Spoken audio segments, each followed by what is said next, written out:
The big four are 4 simple exercises that focus on the core. They're an effective way of protecting the trunk and pelvis. If you strengthen these muscles, you're less likely to experience low back pain.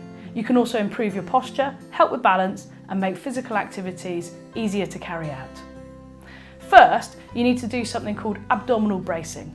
This is like tensing the stomach muscles, a bit like when you're blowing out a candle.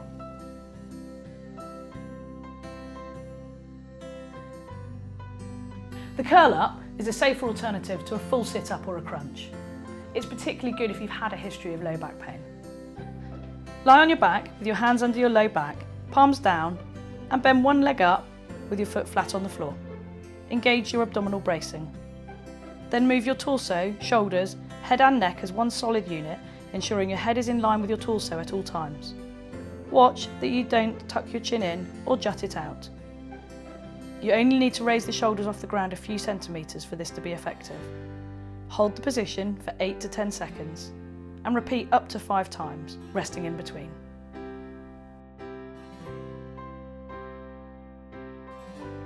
The side plank strengthens the quadratus lumborum muscle.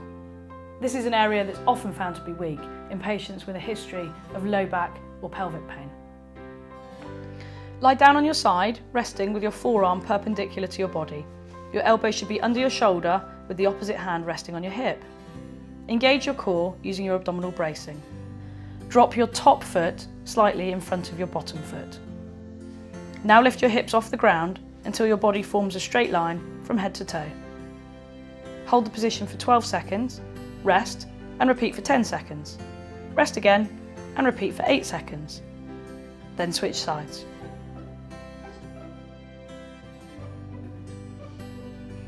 If you struggle at first, then start with your legs bent for a few days until your strength develops.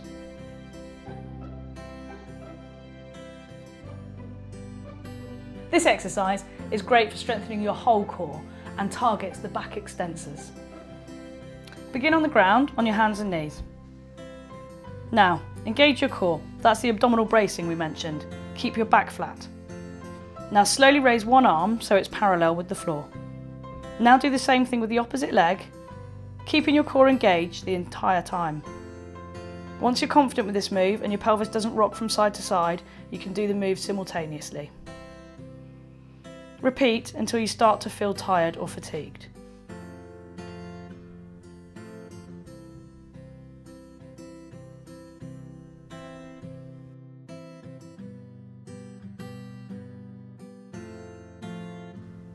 This is the most difficult and advanced of all 4 exercises and should only be attempted once you feel comfortable with the other 3.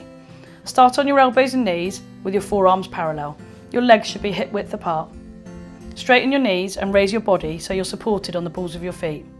Keep the body in line, being careful not to arch your back or stick your bottom in the air, and face the floor to keep your neck in line.